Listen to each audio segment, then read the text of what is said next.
Okay, so we're at the Fort Ross. Left our car in the parking lot. Now I'm just trying to cut. Man, the road is long. Yeah, it's pretty long. Okay, it's a little bit challenging. Too much walking. Way too much walking.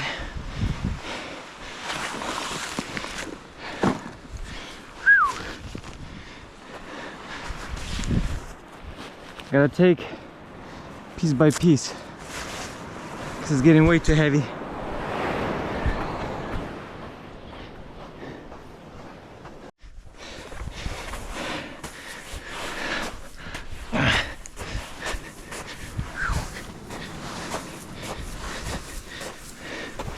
Wow, these wheels don't want to roll,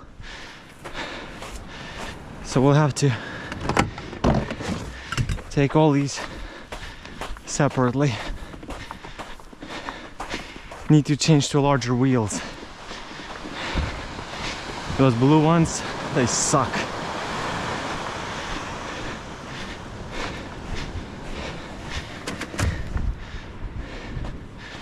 Wow.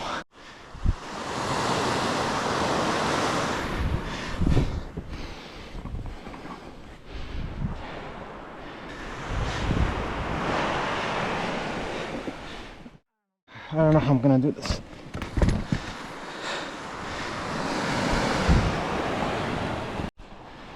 So these wheels are the worst for the sand. You need to buy those red ones.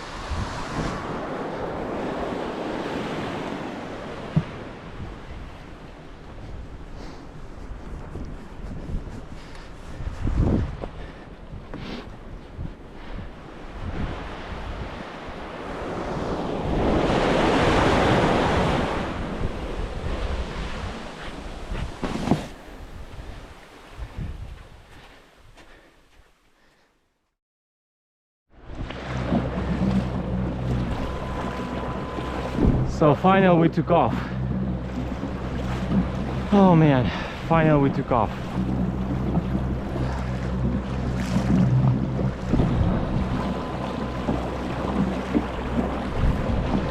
Yeah, that was a challenge.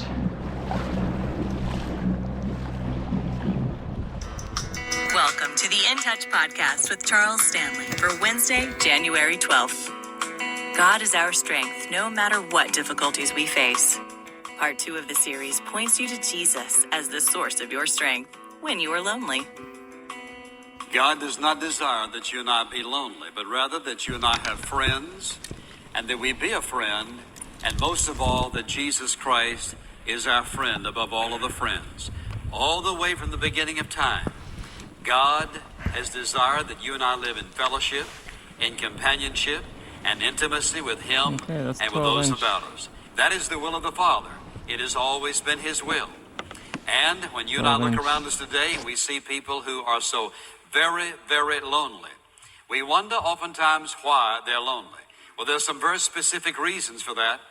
And that's what I want to talk about in this message entitled, The Source of Our Strength When We Are Lonely. And I want you to turn, if you will, to Hebrews chapter 13. And I want us to read simply a part of a single verse. In Hebrews chapter 13 and verse 5, you'll recall that in this passage, beginning in the first verse, this passage is about relationships. For example, he talks about loving the brethren and not neglecting strangers and entertaining them and remembering the prisoners and speaking of marriage and so forth. Then he says in verse 5, let your character be free from the love of money, being content with what you have, for he himself has said, I will never desert you, nor will I ever forsake you. I will never leave you nor forsake you. Right in the middle of this passage about relationships, God injects this awesome promise. I will never leave you. I will never desert you. I will never forsake you. The only person who could possibly make such a promise is God Himself. Loneliness is one of those experiences many of us face. We'd like to avoid it at all costs. And it is an emotion an experience that comes our way, it can either be like a hell all our life, or it can be something that is short-lived, and that depends upon our response to it, and that's what I want to talk about in this message. When I think about loneliness, I know in my own heart that it is a painful emotion that comes to all of us at certain times in our life. Sometimes it is prolonged like a deep, deep, dark valley, or sometimes it is just passing and it is only momentary. It is one of the most excruciating emotional pains anyone feels. And you and I live in a whole world of people out there who are extremely lonely, feeling disconnected with family, disconnected with husband or wife, disconnected with parents or with children, disconnected with a group that once they belonged to, disconnected to their homeland if they have come to this country, for example, from a distant place. That separation anxiety that brings about a feeling of being disconnected somehow from someone we love or something that we hold, someone we hold dear to us. It is a plague that has no prejudice. It doesn't make a difference how rich you are, how famous you are, how poor you are, how uneducated you are. It has no prejudices. Loneliness creeps in, and sometimes it comes rushing in, and sometimes so overpowering that it drives people to all kinds of situations and circumstances in their life. Well, let me distinguish for a moment between loneliness and solitude. Loneliness, we say, is a separation anxiety that brings about a feeling of being disconnected. It is something that happens to us we all like to avoid. Solitude, on the other hand, is a choice to be alone. Solitude is a time that my mind and my emotions can drain away all the pressures, and for those moments I don't feel the pressure of the demands of others. Solitude is a time for refreshment. Solitude is a time for creativity. The most creative moments of our life are oftentimes when we are alone. Loneliness is a whole different issue. Now, you can be alone without feeling lonely. And on the other hand, you can feel lonely and be in the midst of a tremendous crowd. People that you know and people who know you. But you can still feel the ache, the penetrating ache of loneliness. Now, when you look around, loneliness has permeated every single area of our society. I think about, for example, mothers who are at home all day long. And they only have either maybe one small baby or maybe 2 or 3 children, no adults to talk to, maybe live in a place that is distant from their nearest friend. There's a sense of loneliness that can overcome them. Husbands gone all day long. We are growing up an age of children. I don't mean young people, I mean children who are already sensing this awesome feeling, this terrifying feeling of being left alone in a world that is full of violence and crime and bloodshed and horror and fear. We live in a society of fear. And think about all these little children who are at home by themselves, and they watch all of these things that happen on television, and you wonder why they're afraid, and you wonder why they're angry. They're angry because they're tired of being left alone by themselves.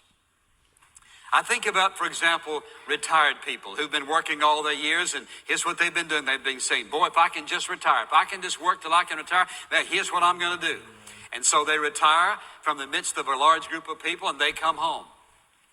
And if he's married or if she's married, the spouse is there, or they may not be there at that particular time. And so what have they got? They've got this empty house or empty apartment, empty condominium.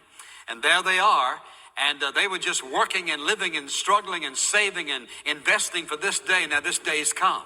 You know what happens? All of a sudden, looming up above them is this dark cloud of loneliness.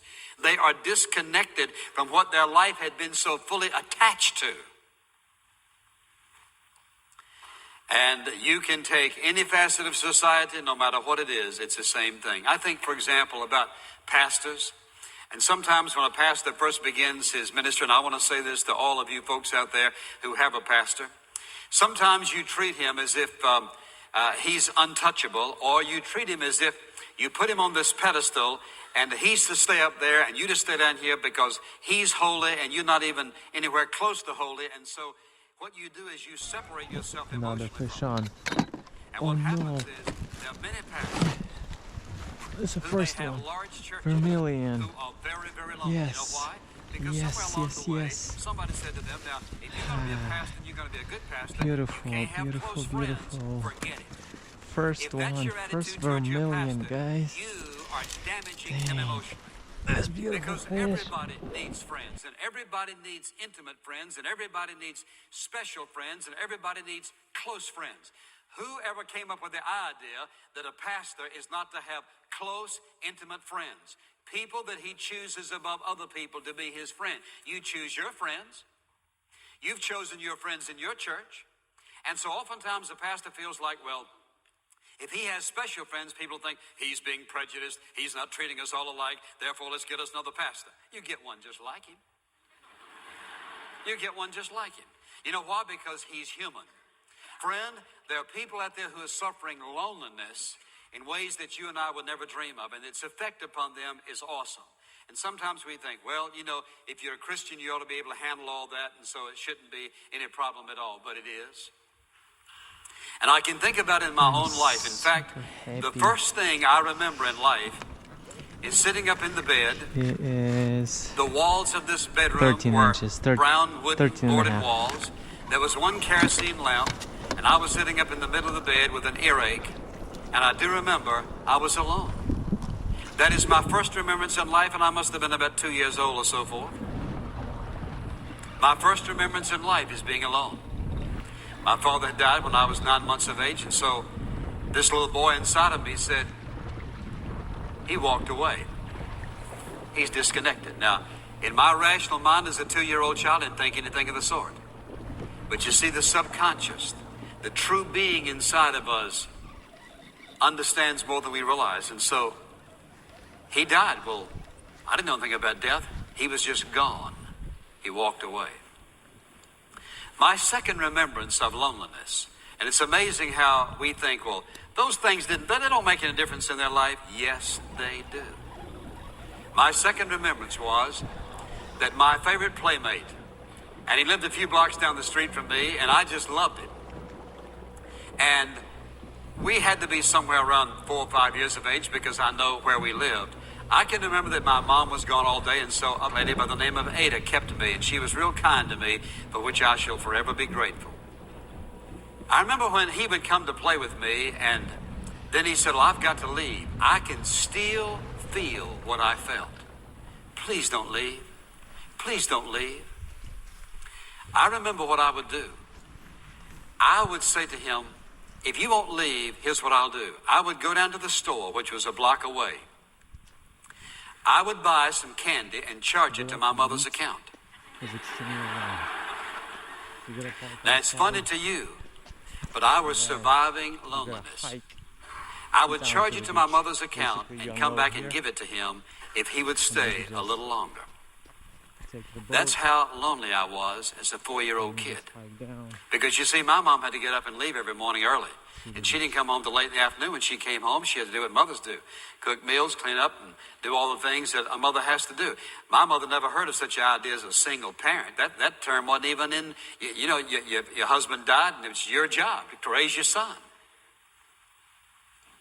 I remember the next thing in my life that caused me a great sense of loneliness. Well, when I started the school, I was too young. I was going to be 6 in September, and I was only 5 years of age. My mother had to leave every morning at 7 o'clock. I had to go to work, and so she taught me how to cook an egg and a piece of bacon and a piece of toast. And so that was my breakfast some mornings when I didn't eat a bowl of cereal. And so she had to leave, and so I had to get up and fix my breakfast. And when I left home, she was gone. She worked in the textile mill, and when I came home, she was still gone. Now, etched in my mind, crystal clear to me, just like somebody photographed it and set it in front of my mind today, I'd reach under the mat and get that long key and put it in the lock. Thank you, Lord. And there were 2 locks, and I can still remember how it sounded. I remember what I felt. I can see that lock right now. Putting the key in the lock and listen to it unlatch, and put it in the second one and thinking this: there's nobody home. I'm going to be by myself. And so I was by myself until she came home. I think my sense of loneliness was such that it was more to it than I thought it was, because I can remember walking out of my first grade class, and my school teacher's name was Mrs. Farrell, and sweet kind of teacher, and I can still hear her voice. I walked out the class, she was standing there talking to another teacher, and I heard her say, "I like Charles." Friend, God put that on the tape recorder and set it in my mind. I can still hear Mrs. Farrell saying, "I like Charles." My loneliness was so overwhelming that for one person to say, "I like me," and call my name, registered forever on my mind. Well, I wish I could say that those are the only lonely times in my life, but they haven't been, and they still aren't.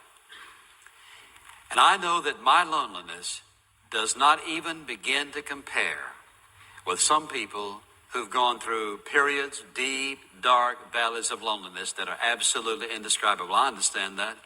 And I would not share anything about my heart to say, "Look at me," but simply to say, I do know what I'm about to talk about. I do understand the ache, the hurt, the pain, the sense of hopelessness, helplessness, the sense of being in a fog and cannot see my way out, of looking long down that tube and not seeing any light at the other end of the tunnel, and knowing that it's on the inside of me and I can't pull it out. It's on the outside of me and I can't get out of it. It's just there. I do understand what it means to feel loneliness. And yet, I also understand that God has not left us in our loneliness, because it's never been His will for us to be lonely. To be alone in solitude because we love Him and want to be with Him, yes. But not the kind of loneliness I'm talking about. And you see, the results of that in people's lives can be absolutely destructive. It will either drive us into destructive habits or it will drive us to God. And sometimes it does drive people to destructive habits. Why do they become alcoholics? Trying to forget something, and oftentimes it is loneliness. They want to drive out those feelings. But remember that loneliness is a disconnect. It is a separation anxiety brought about by feelings of being disconnected. That is, there's a loss of intimacy, a loss of touch. And they get on drugs, and they have affairs, and they get into all kinds of perverted sexual lifestyles. They marry quickly in situations in order to get away from this feeling of loneliness. They intensify their schedule till it's absolutely health breaking. Oftentimes there is ill health and premature death. And then, of course, the worst thing of all is that some people can't handle that kind of loneliness, feeling isolated. Thinking about feeling absolutely, totally shut out and all alone, ostracized, like an island in the midst of a universe, an island all to yourself. So what do? They say, "Life's not worth it. I can't handle it." And they write them a note and they destroy themselves. They commit suicide. And I want to say to you, my friend, if you're one of those persons who is exactly where I'm talking about, you're caught in that fog, and that old black cloud just lays in there and no kind of breeze will blow it away. And everywhere you turn, it's there. It's on the inside, gripping you, tormenting you, pressuring you. It's on the outside, all around you, and you can't escape. You've done everything you know to escape. You can't escape. And you just ask yourself the question, why do I want to keep living? Because I've been disconnected, torn apart, separated from. I'm out of touch. There's no intimacy. So what's life worth if there isn't any connectedness, no intimacy, no real, genuine fellowship with anyone? And I want to say to you, my friend, don't commit suicide. Because you see, that's not going to settle any of your problems. And if you've never trusted Jesus Christ as your Savior, you know what suicide will do? It will bring you to the ultimate, indescribable intensity of the very thing you are trying to escape. Because you see, when a person dies without Christ, they are eternally separated from the very one who created them, and the very one who created them for fellowship and intimacy and companionship with Himself. It is never the way out. And when loneliness settles in a person's life, it can be horribly destructive. It will either drive you into those activities and those habits that are so destructive. You see, when you seek and escape from loneliness by sin, all you do is just broaden the gulf between you and the one thing that you want most of all, and that is to be reconnected. And that is a sense of companionship and oneness and fellowship and friendship.